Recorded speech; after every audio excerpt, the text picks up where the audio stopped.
It's a rare mea culpa from the world's richest man. Elon Musk says he now regrets some of the social media posts he made about President Trump last week. Posting on X earlier this morning, quote, "They went too far." Now, it's not clear which post he was referring to specifically, although in one he endorsed the idea of Trump's impeachment and in another linked him to the Jeffrey Epstein files. Here's President Trump talking today on the feud with his former right-hand man. What happened with Elon? Is there anything that you can do to forgive him? Could you see that happening? Well, I have no hard feelings. You know, I was really surprised that happened. He went after a bill that's phenomenal. When he did that, I was not a happy camper. So it's too bad. NBC's Garrett Haake is at the White House. Peter Baker is also back with us. Garrett, what else are you hearing from President Trump? Is there room for the reconciliation? Is his band getting back together? What do you think? I think to a certain degree, Christina, it's likely that there will be some kind of reconciliation, especially as we're just learning. NBC News has just confirmed with two sources familiar that the president's really two top aides, his chief of staff and his vice president, spoke with Elon Musk late last week and urged this rapprochement that we saw in the form of that overnight apology, such as it was, from Elon Musk, and other social media activity we saw from Elon Musk over the weekend, basically cheering on the administration's approach to the situation in Los Angeles. All of it suggests that at least one half of this split is moving back towards the other here. The president himself has also kind of lowered the temperature in some of his remarks about Elon Musk. Listen to the way he's been talking about it recently. The bill is so good. When he went after the bill, this bill is going to turn around this country so fast your head will spin. No, I think the bill is great. And he just didn't I think get that. he feels very badly that he said that, actually. Could you reconcile with him, do you think? Could you forgive him? I guess I could. What I think we might be headed towards here, Christina, is something more like the Steve Bannon model, where you had another top advisor to the president, someone almost inseparable from him for a period of time, who had a falling out, was kind of on the outside for a while, and now is back, if not in the inner circle, but kind of orbiting President Trump. I could imagine a scenario in which we see a similar future for Elon Musk, but a total rekindling of their relationship, I think, is unlikely, at least while Musk's opposition to the president's signature piece of legislation is still out there.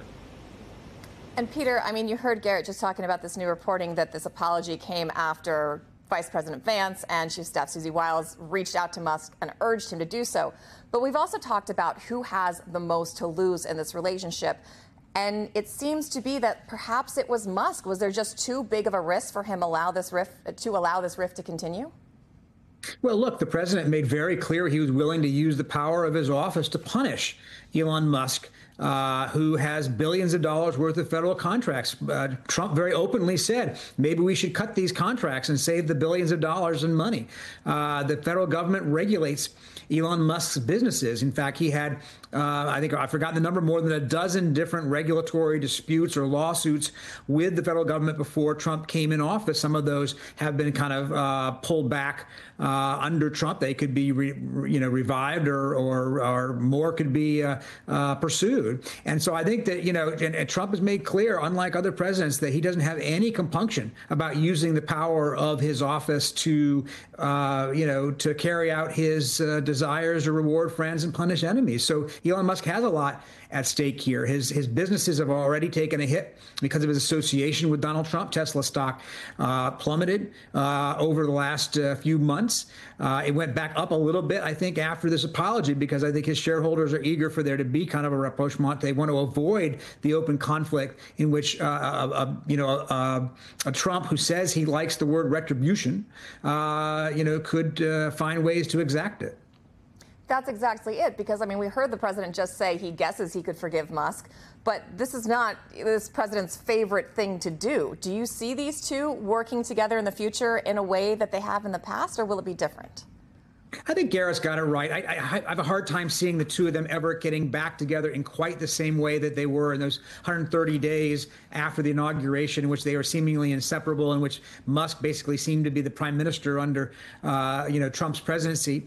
But having said that, they're both mercurial individuals. They don't, stick closely to a certain path. They have a way of getting in and out of relationships and then coming back around to them. Remember, the president's own vice president once compared him to Adolf Hitler, and yet he named J.D. Vance to be his running mate. The president's Secretary of State once mocked President Trump's private parts, and yet he's now the highest officer in the cabinet. So President Trump has a way of bringing people back into the fold. He may not forgive, he may not forget, but he does sort of, bring people in and out again, depending on how things go and how much they tend to flatter him and play to his ego. All right, we're going to have to leave it there for now. Peter, stick around. Garrett Haake, thank you so much.